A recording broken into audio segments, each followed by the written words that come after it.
Did you know that God's throne isn't primarily a throne of judgment? It's a throne of grace.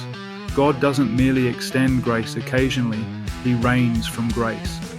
This transformative truth changes everything about how we approach Him.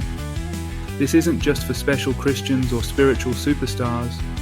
Anyone who has placed their trust in Jesus Christ has received this glorious identity, beloved of God. No matter what you've done or failed to do, this status cannot be revoked. Hebrews 4:16 tells us to approach God's throne of grace with confidence, not with fear or hesitation. When we understand this magnificent reality, we stop cowering and start confidently receiving what He freely offers. Grace isn't just God's kindness, it's His ability in the place of our inability. When we come to God's throne, we're not coming to beg or bargain. We're coming to receive His divine enabling that accomplishes what we cannot. Many believers approach God as if His primary posture toward them is disappointment or judgment. But Scripture reveals a God who delights to pour out His grace upon those who trust Him. His throne is established on grace and mercy, not on harsh demands or impossible standards.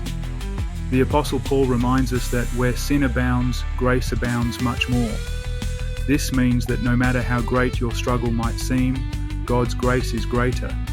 His grace teaches us to say no to sin and yes to righteousness. Remember that we are not under law but under grace. This means sin will not have dominion over you. Freedom from sin isn't found in trying harder to keep rules. It's found in receiving more of God's grace. The law only increases our struggle, but grace brings victory. So be blessed today, my friends, and approach God's throne with confidence, knowing that the God who reigns from grace eagerly waits to supply everything you need for victorious living